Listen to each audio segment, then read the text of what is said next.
Notre émission aujourd'hui aborde un sujet délicat mais très important. On ne nous a jamais préparé et qu'on peut perdre une personne très chère. Comment se reconstruire après la perte d'un parent?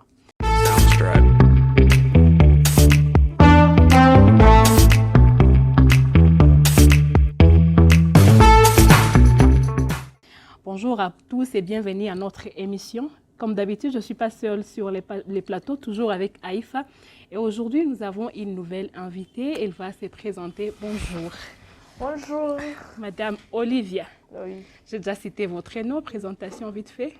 Oui, je suis Olivia Ntabe, comme Inès l'a dit. Je suis maman d'un enfant et je suis aînée d'une famille de 8. Wow. Donc, en bref, c'est ça. Voilà, aînée d'une famille de 8. Oui. Ouais, on rentre un peu dans ton histoire parce que je vous ai invité. En fait, ce sont des sujets qu'on n'aborde pas bon, je dirais pas en Afrique. Je pense qu'on ne les aborde pas. La mort, on ne parle pas de ça et tout. Pourtant, ce sont des situations qu'on ne peut jamais échapper dans la vie. Alors, il y a ces enfants qui grandissent et genre, en grandissant, on met toujours notre confiance à nos parents. Genre, les papas font tout, maman fait tout. Toi, tu es là, tu vas juste étudier et tout. Mais il y a des situations qui peuvent arriver brusquement et puis il y a un parent qui va partir. Je me rappelle de ton histoire, je ne sais pas bien l'année, mais tout ce que je sais, c'est que tu avais perdu ton père. Et c'était très brusque, je pense que c'était par accident, si je me rappelle. C'était très brusque, alors étant aîné d'une famille, comment cette situation avait agi sur toi? Effectivement, la situation m'avait d'abord touché, si je peux le dire, et ça avait touché toute la famille. Mais du temps qu'on a fini par accepter cette situation, bien que ça n'a pas été facile pour moi et pour toute la famille en question. Alors, pour moi, je ne sais pas comment est-ce que je peux expliquer cela, et surtout que c'était trop brusque comme tu l'as dit. Oui. Mais on a fini seulement par accepter. On a fini par accepter, on a fini par comprendre la situation. De toutes ces façons, ce n'était pas notre volonté. Exactement. Et aucun parent ne peut accepter partir et laisser ses enfants seulement souffrir. Bon, je peux le dire souffrir parce que derrière ça, il y a une souffrance, mais c'est juste question de savoir comment est-ce qu'on va tout mettre en normal encore comme c'était dès le départ. Ok. Alors, dès le départ, c'est que c'était genre, parce qu'il y a des familles aussi il y a des différences dans les familles. Il y a des familles, par exemple, papa, maman travaillent. Il y a des familles aussi que c'est papa seulement qui travaille. Et je pense que c'est un peu différent quand c'est la personne qui, sur les pourvoirs sur les besoins, que c'est cette personne qui vient de partir. C'était le cas chez vous? Non. J'avais eu la chance d'évoluer dans une famille où papa travaillait, maman travaillait.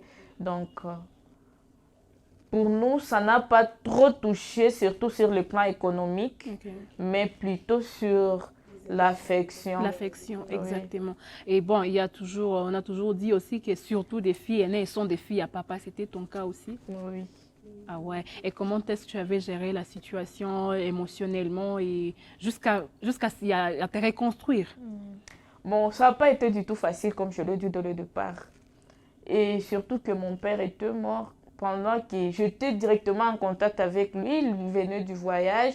Et là, il me disait, je lui demandais d'ailleurs, si je me rappelle bien, j'étais en train de lui demander mes frais académiques. Et là, il m'a dit qu'une fois que j'arrive à Goma, je te donne l'argent et là, tu vas devoir retourner à Kampala parce que c'est là que je faisais mon université. Exactement. Alors, le temps que j'étais en train de l'attendre pour qu'il puisse arriver, et c'est le moment où cela est arrivé. Alors, pour moi, au départ, je me disais que peut-être c'est arrivé à cause de moi, peut-être le fait qu'il est parti juste pour satisfaire mes besoins. Ah ouais. Bon, donc, je commençais à me culpabiliser, quoi. Mais avec le temps, j'ai aussi compris que non, c'était pas ça. Il faisait seulement son devoir en qualité d'un père, comme tout père peut le faire à son enfant et tout. Si c'était arrivé, c'était ça donc la volonté de Dieu et c'était seulement destiné à être comme ça. Mais ce qui est sûr, ça m'avait vraiment trop choquée. Jusqu'à présent d'ailleurs, il y a ces situations que je ne peux pas vivre deux fois. Une fois que je vois cela, ça me ramène encore en arrière. Il y a aussi des histoires que je ne supporte pas. Il y a de ces histoires que je ne supporte pas. Quelqu'un peut vouloir me dire quelque chose, bien que ce n'est pas peut-être dans le mauvais sens et tout, mais moi je me dis intérieurement, peut-être il a fait ça parce que il sait bien que je n'ai personne pour répondre à cela. Oui. Alors, pendant ces moments, il y a un moment où tu étais vraiment découragée, où tu avais vraiment... parce qu'il y a de ces personnes qui sont vraiment découragées. Par exemple, il y a de ces personnes, comme je dis, souvent, soit c'est la fille à papa, soit c'est la fille à maman. Et c'est ton parent, c'est ça ton inspiration, tu vois. Je dirais inspiration, motivation, ta motivation, tu vois. Souvent, on est là, si tu veux réussir. Beaucoup de gens, la motivation, c'est de rendre les parents fiers, tu vois. Alors, papa n'est plus la personne que je voulais rendre fière. À un moment, tu étais découragée par ça et comment tu t'es relevée? Oui, à un moment, je te décourageais. Surtout, je m'étais mis en tête quelque chose quand je voyais, peu importe des histoires, je ne sais pas, l'expérience que mon père avait vécue, je me disais, lui-même, il a travaillé, il a façonné, il a fait tout ce qu'il pouvait, mais il est parti. Alors pourquoi moi je peux m'entretuer sur quelque chose? Mais avec le temps, je finis par comprendre que bon, l'objectif de le départ, avant qu'il ne meure, qu'il ne soit parti, je me disais, je dois rendre mon père fier, je dois rendre ma mère fière. Alors, avec le temps, je m'étais dit, bon, pourquoi laisser tomber tout ce que j'avais comme objectif? Et si moi, je croise les bras, comme je vous l'ai dit depuis, comme je vous avais dit depuis le départ, je suis aînée. Et ma mère est en train de prendre l'âge. Exactement. Alors, je suis obligée, je n'ai pas de choix, je n'ai pas vraiment autre moyen à faire. Donc, je dois le rendre fier. Et c'est pas parce qu'il est parti, mais il a laissé son nom derrière lui, non? Alors, si quelqu'un me voyait seulement en cours de route, je suis en train de demander, je commande, je fais des histoires. Et puis, on va dire c'est l'enfant de tel, pendant que tel a investi dans moi. Exactement. Alors, ça va salir sa mémoire. C'est pourquoi ce que je comprends, ta motivation était venue, entre autres, pour honorer la mémoire des papas. Et jusqu'à présent, c'est ce que tu es en train de faire. Oui.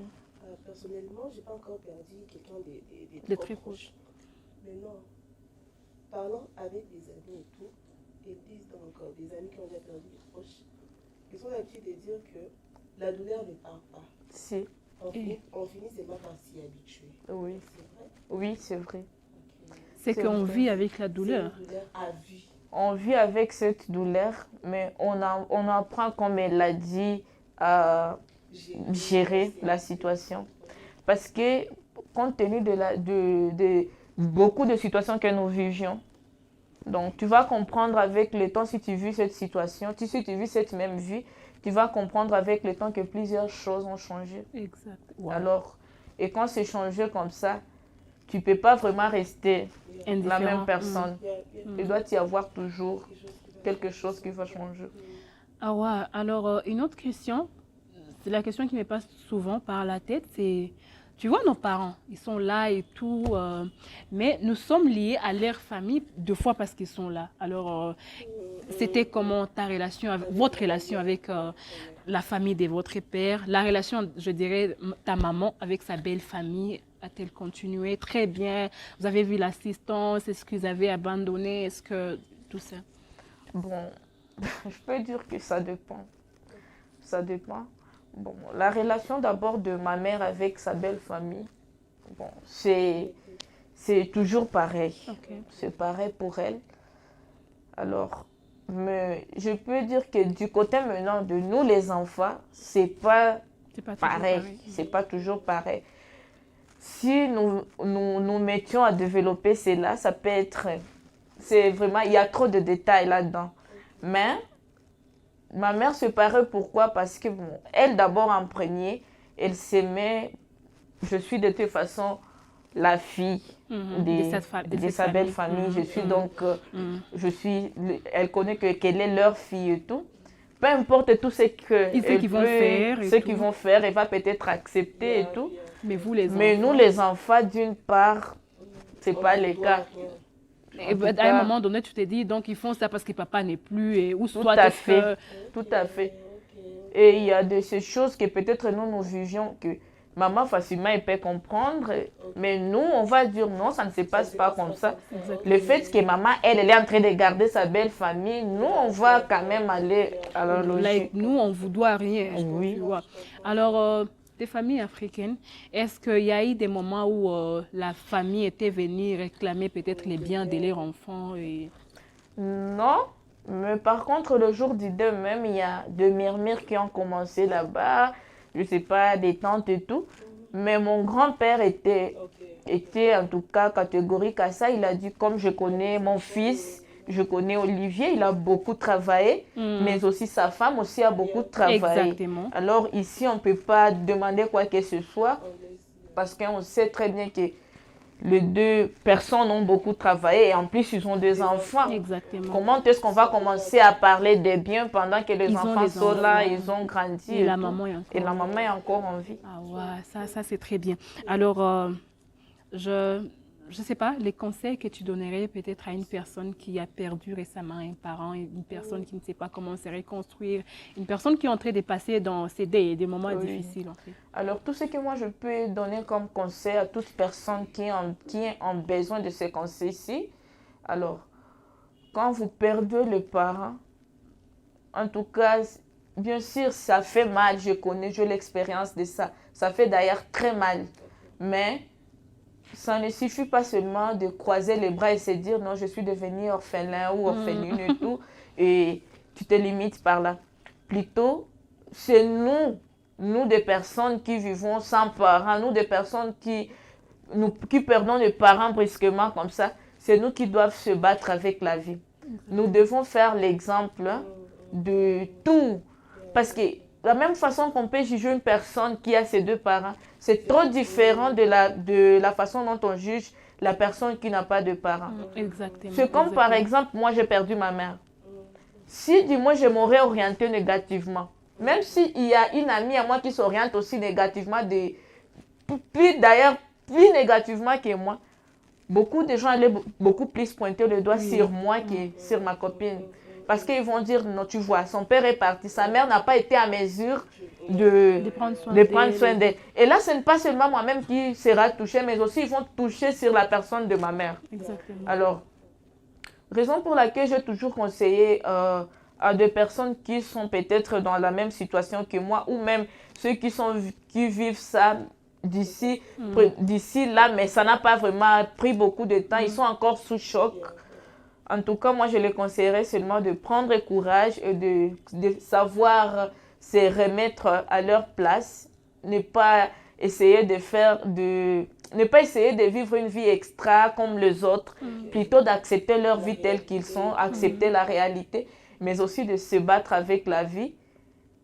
Et puis moi, j'ai toujours dit que les gens pareils, ils ont des bénédictions qui les suivent. C'est juste que nous, on le voit difficilement. Mais il y a de prières de ce genre de personnes facilement, je peux dire, Dieu exauce. Même la Bible dit que c'est les pères des orphelins. Alors, raison pour laquelle je suis en train de dire là qu'il faudrait seulement qu'ils se mettent en la ligne, qu'ils se rapprochent de Dieu, mais aussi qu'ils aient le temps de comprendre la vie, travailler dur et éviter beaucoup plus la mondialisation. Ok. Aussi, la victimisation des fois. Et la victimisation. Surtout, il faut avoir ça aussi, l'estime de soi. Oui, s'auto-estimer. Ouais, parce qu'il y a des fois, les gens arrivent dans cette situation et puis tu te victimises. Ce qui n'est pas aussi bien. Ce qui n'est pas bien. On veut te faire quelque chose, tu dis non parce que chez elle n'est pas là, parce que non. Et ça crée des parce que même s'il était là, ça peut arriver et il ne peut rien changer. Ça crée des conflits juste inutilement, c'est qu'ils doivent juste prendre courage. Oui. Olivia, merci beaucoup d'avoir répondu merci aussi, à notre invitation. Nous espérons t'avoir encore à très bientôt pour un autre sujet. D'accord, merci beaucoup. Merci beaucoup. Voilà, nous sommes donc à la fin de notre émission. Nous étions en train de parler sur l'après-deuil, comment se reconstruire après la perte d'un être proche. Ça peut être un parent, ça peut être un mentor, ça peut être un partenaire. Ça peut être, je ne sais pas, n'importe qui, mais une personne qui a été vraiment proche, comment se reconstruire après. Je ne vais pas répéter tout ce que Madame Olivia a dit après avoir vécu la situation. C'est que j'espère que vous avez appris et à très bientôt pour les prochains numéros.